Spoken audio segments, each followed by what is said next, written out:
नमस्कार मित्रों, मैं आपका राजा सिंह। आज एक ऐसे वीर योद्धा का जन्मदिन है जिन्होंने अपने जीवन में कभी भी झुका नहीं और हर समय पर दुश्मनों को मुंह तोड़ जवाब दिया और जनता की सेवा में निरंतर वो लगे रहे। पृथ्वीराज चौहान। मेरे भाइयों, आज पूरे भारतवर्ष में कोरोना वायरस की वजह से लॉकडाउन है और महामारी लगी हुई है। ऐसे समय पर सोशल मीडिया के माध्यम से एवं अपने अपने यथाशक्ति अनुसार घर के पास हो या ऑफिस के पास हो, पृथ्वीराज चौहान वीर योद्धा का जन्मदिन मनाया जा रहा है। पृथ्वीराज चौहान जी का जन्म गुजरात में हुआ, पालन पोषण अजमेर में हुआ। उनके पिताजी सोमेश्वर चौहान जो कि दिल्ली के राजा थे, उनके नाना अजमेर के राजा थे। पृथ्वीराज चौहान जी बचपन से ही कलानिधि एवं प्रजा की किस प्रकार से सेवा की जाती है, अनेकों नीतियां उन्होंने सीखी है, अनेकों ग्रंथ उन्होंने प्राप्त किए हैं अपने जीवन में। पृथ्वीराज चौहान जी ने बिना हथियार के शेर से युद्ध किया और शेर को 2 टुकड़ों में फाड़कर फेंक दिया था।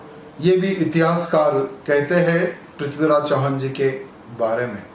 साथ ही साथ कम आयु में राज्य अभिषेक भी पृथ्वीराज चौहान जी का हुआ था। साथ ही साथ एक समय ऐसा आया, जैसे संकट आता है ना, उस प्रकार से मोहम्मद गौरी एक संकट के रूप में आया, तो भी पृथ्वीराज चौहान जी डरे नहीं।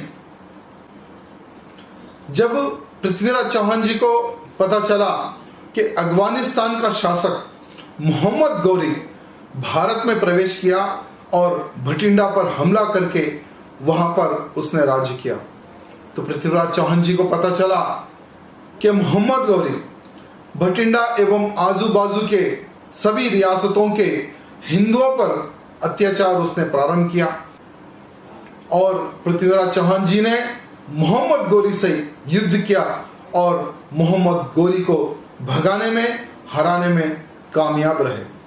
ये एक बार युद्ध नहीं हुआ मेरे भाइयों।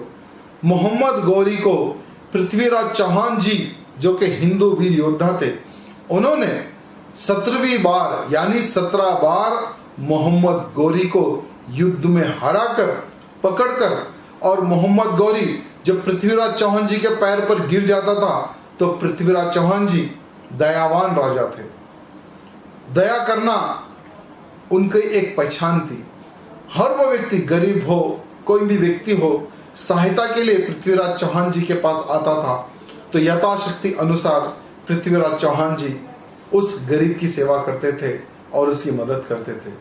17 बार मोहम्मद गौरी को हराने के बाद में जब जब मोहम्मद गौरी पैर पर गिरता था तब तक उस मोहम्मद गौरी को छोड़ दिया करते थे। लेकिन दुर्भाग्य देखिए मेरे भाइयों, हमें तो अपनों ने लूटा है, गैरों में कहाँ दम था, वो कहावत तो आपको पता होगी। मोहम्मद गौरी ने जब उसको ये पता चल गया कि मैं पृथ्वीराज चौहान जी को नहीं हरा सकता, तो पृथ्वीराज चौहान जी को कमजोरियां जो होती है ना, उसकी उसने जांच करना प्रारंभ की। राजा जयचंद को जैसा ही पता चला कि खुद की बेटी पृथ्वीराज चौहान को चाहने लगी है, तो राजा जयचंद ने एक स्वयंवर रचाया। पूरे राजा महाराजाओं को उसने न्योता दिया, लेकिन पृथ्वीराज चौहान जी को उसने न्योता नहीं देकर पृथ्वीराज चौहान जी की एक प्रतिमा बनाई और गेट के पास होता है ना जो दरबार होता है, जो इंटरेस्ट होते हैं, वहां पर उसने पृथ्वीराज चौहान जी की प्रतिमा को लगा दिया। जैसा ही सहयोगिता जी को पता चला कि सभी राजा महाराजाओं को बुलाया गया, पृथ्वीराज चौहान जी को न्योता नहीं दिया गया, लेकिन उनकी प्रतिमा वहां पर है।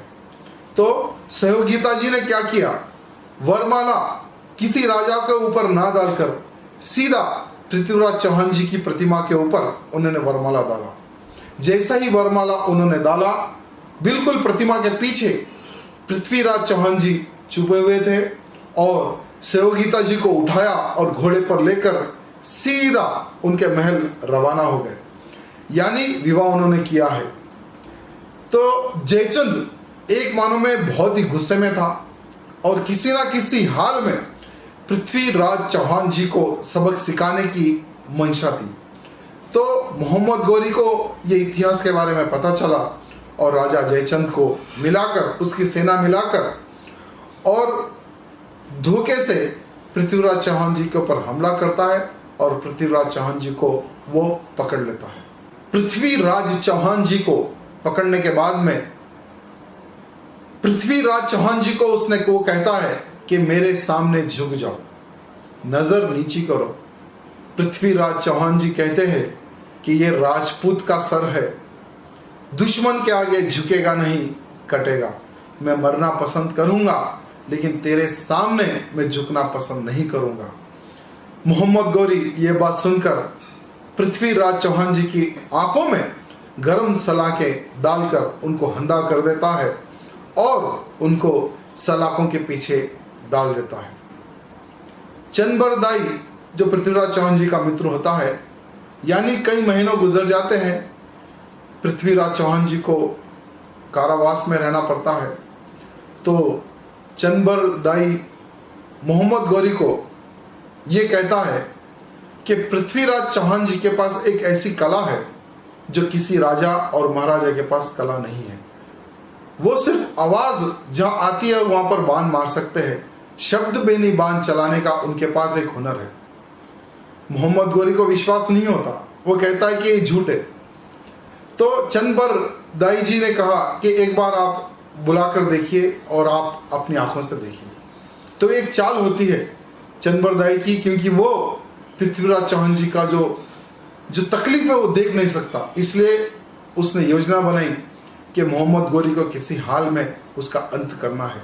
ये योजना बनाकर चंबरदाई ने महल में एक ग्राउंड होता है बड़ा, वहाँ पर पृथ्वीराज चौहान जी को बुलाया जाता है और दूर खड़ा किया जाता है और पृथ्वीराज चौहान जी ये कहते हैं कि जब राजा ताली मारेगा तभी मैं बाण चलाऊंगा। इशारों ही इशारों में पृथ्वीराज चौहान और चंबरदाई दोनों बात करते हैं और चंबरदाई मोहम्मद गौरी कितनी दूरी पे है, किस दिशा में है, एक दोहा के रूप में वो बताते हैं। 4, 5, 24 गज अंगूर अस्त प्रमाण, ता ऊपर सुल्तान है मत चूके ए चौहान। ये दोहा सुनते ही पृथ्वीराज चौहान जी को अंदाजा लग जाता है कि मोहम्मद गौरी कितनी ऊपर और कितनी दूर बैठा है।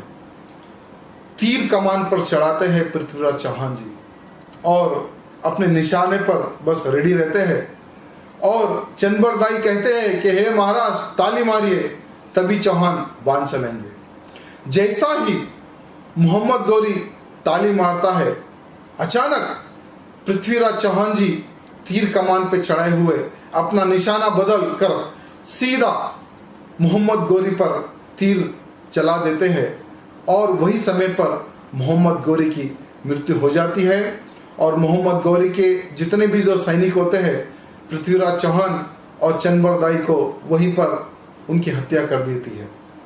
मेरे भाइयों, इतिहास ऐसा है, इतना बड़ा दिल हमारे हिंदू राजाओं का होता था कि हर बार दुश्मनों को छोड़ देते थे, ये हमारा इतिहास था। लेकिन कभी भी मुसलमान राजाओं ने इतना उनका बड़ा दिल नहीं था। जब जब मुसलमान राजाएं हिंदू राजाओं पर हमला करते थे, राजपाट लूटते थे, उनकी धर्म पत्नियों को लूटते थे, खजाने लूटते थे, धर्मांतरण करते थे, बलात्कार करते थे, लेकिन कभी भी हिंदू राजाओं का इतिहास नहीं रहा। कभी भी हिंदू राजा या मुसलमान राजा से लड़ते थे तो उनकी परिवार को सुरक्षित, परिवार जहाँ जाना चाहे वहाँ पहुँचाते थे। ये हिंदू राजाओं का इतिहास रहा है। लेकिन पृथ्वीराज चौहान जी की ये इतिहास देखकर और सुनकर मुझे आज के भी उन नेताओं पर थोड़ी सी शर्म आती है। जो गलती पृथ्वीराज चौहान जी ने की है, वो गलती आज के भी हमारे कुछ प्रधानमंत्रियां करते हैं। जैसे पाकिस्तान, जब जब पाकिस्तान भारत पर हमला किया तब तब हमने उसको छोड़ दी उसको हमने। जैसे 1947 से लेकर 1948 तक युद्ध हुआ भारत और पाकिस्तान में, तभी भी हमने उनको छोड़ दिया। 1965 में युद्ध हुआ, तभी भी हमने उसको छोड़ दिया। 1971 में युद्ध हुआ, कई पाकिस्तानी सैनिकों को हमने जाने दिया, जिंदा छोड़ दिया। हमने तो घुसकर लाहौर तक भारत का झंडा हमने गाड़ दिया था, तभी भी हमारे प्रधानमंत्रियों ने दूसरे देशों के दबाव में आकर तभी भी पाकिस्तान को छोड़ दिया। 1999 में कारगिल का युद्ध हुआ, तभी भी हमने पाकिस्तान को छोड़ दिया। यानी अवसर तो बहुत आए मेरे भाइयों पाकिस्तान को समाप्त करने का, लेकिन कोई ना कोई दबाव में आकर हमने पाकिस्तान को छोड़ दिया। आज देखिए, आतंकवाद बढ़ने का कारण पाकिस्तान, हमारी सेना मारे जाने का कारण पाकिस्तान। कहीं पर आतंकवादी जाता है, आम पब्लिक पर बम फोड़ता है, आम पब्लिक को मार देता है, कारण पाकिस्तान। तो मेरे भाइयों, जितने भी प्रधानमंत्रियों ने जो गलती की है, आज के प्रधानमंत्री वो गलती नहीं करेंगे, क्योंकि आज के प्रधानमंत्री एक्शन पे विश्वास रखते हैं। और आज के प्रधानमंत्री ने जो कार्य किया है वो किसी प्रधानमंत्री ने कार्य नहीं किया, ये आप सब जानते हैं। 2 बार पाकिस्तान में घुसकर आतंकवादियों को मारा है, 2 बार। अब की बार युद्ध छिड़ा तो पाकिस्तान का नामो निशान मिट जाएगा, और वह समय भी जल्द से जल्द आने वाला है। भविष्य में जो राजाओं ने जो गलती की है, आज के राजा जो हमारे प्रधानमंत्री, वो कभी गलती नहीं करेंगे। दुश्मन को जड़ से उखाड़ के फेंक देंगे, और पाकिस्तान हो या कोई भी देश हो, जो भी भारत पर बुरी निगाह डालेगा उसका खात्मा तय है। ये समझ के चलो मेरे भाइयों। भारत माता की जय। जय सिया राम।